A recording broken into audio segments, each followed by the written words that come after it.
Hey everyone, welcome to YesterKitchen. I'm Jill. Today we are going to go back to 1930 for a very quintessential Hungarian restaurant from a long lost restaurant that is no longer here but was in LA and was the talk of the town. You're going to love it. Let's get started.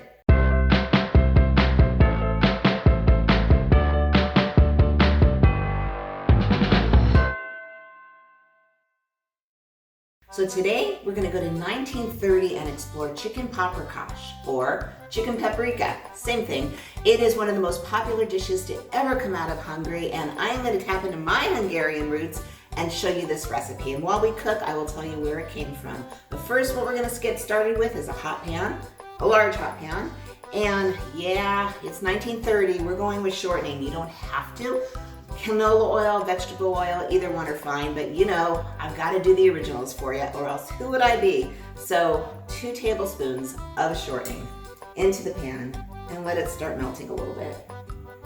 And then to that, we're going to add 2 medium onions. How much are 2 medium onions? Between 3 and 4 cups. You want them diced, just pretty and diced. And while this gets melty, just like that, we're just going to add our onions right on top.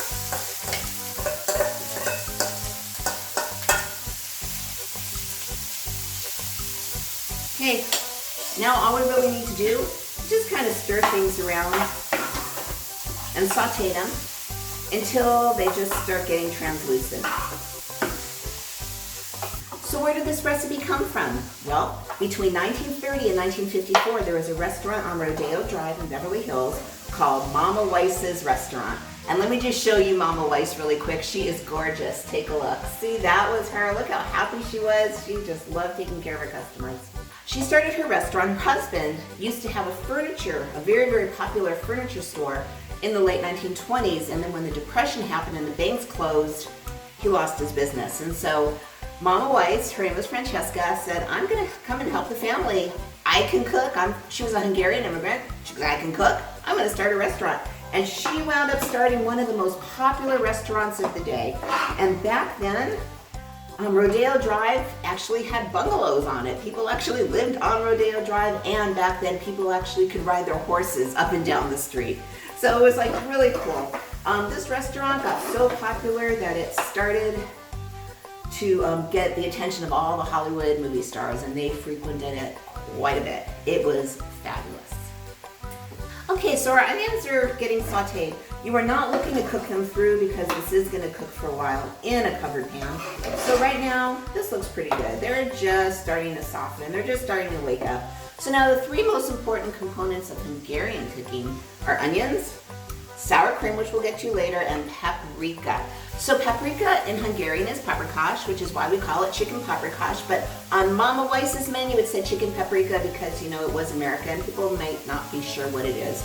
So, but paprika is such a key component in Hungarian cooking. You can get mild paprika, you can get hot paprika. I kind of like a blend of the two. Now, hot paprika can get a little hot, so if you don't like spice, go for regular paprika. Then I have a teaspoon of half regular, half hot. And of course, I use Hungarian paprika, but you can use anything from the market you like. And it goes to the onions. And then we've got 1 teaspoon of salt and a half a teaspoon of pepper. And we're going to mix all that together, and it's going to start to get that beautiful red color that paprika is known for. Look at that. And this is really such an easy dish and such a delicious dish. And it's really important to have a lot of onions. My grandmother was such a great cook.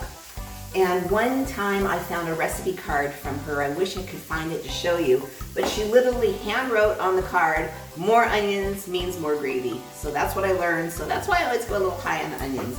And now we're going to just add the chicken.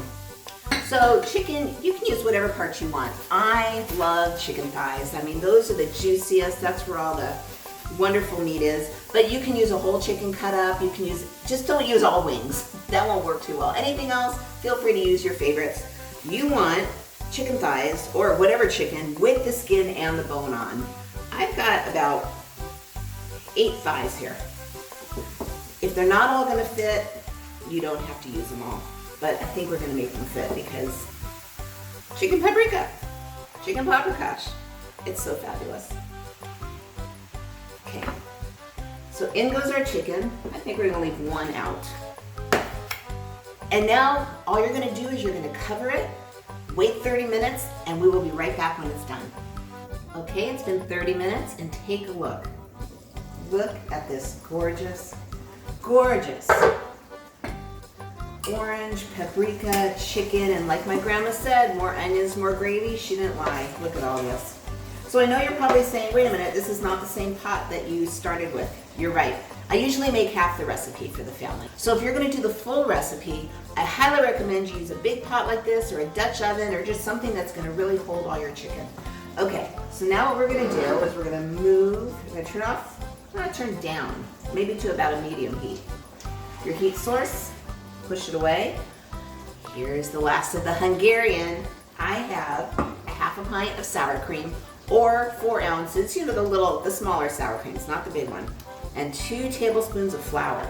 And you're just gonna mix those two together, because this is your thickening agent, and your sour cream is just gonna add so much to it. So chicken paprikash, it's like your average Italian recipe. There are as many recipes for chicken paprikash as there are Hungarian families, and this just happens to be a very good one. We've got it all mixed. Take it away, and we're gonna bring back our chicken. Look at that, so beautiful. Now all we're gonna do is we're gonna take our sour cream, and you wanna get it all in there, because this is the magic. Well, this and the paprika. This and the paprika and the onions. All magic. I'm gonna get that in there. And then you're gonna add a half a cup of either chicken broth or water. I pick chicken broth because more flavor. And now all you're gonna do is just stir that around. It's gonna take a few to get it all in there, but it's sour cream. It'll melt pretty quickly. Cut. And while you're doing this, you want to take your spoon and scrape up those brown bits that have probably formed on the bottom, because there's so much flavor in there. And that's it. Look at this gorgeous, gorgeous chicken paprikash. Perfect Hungarian dish from 1930. Now what is it served with? Traditionally, egg noodles, but you can serve it with a whole bunch of different things. Today, I picked brown rice because I like brown rice. So I'm gonna move that back a little bit and put our plate there. And we're gonna get ready to make this thing shine. So I don't know how hungry you are, but I would say your average serving would be 1 or 2 chicken thighs. If I was serving my football player's son, it would definitely be 2, but since it's just me, I'm gonna serve 1. Put the gravy on and a little over the rice. And there you have it. Gorgeous chicken paprikash. It just brings back so many childhood memories for me. Hopefully it does for you, and if not, hopefully you found something new. So give it a try. If you would like to explore more recipes from your childhood or just the past, I invite you to subscribe. I release new videos every Friday. In the meantime, here's a few retro recipes for you, because every dish has a story. I'll see you in the next video.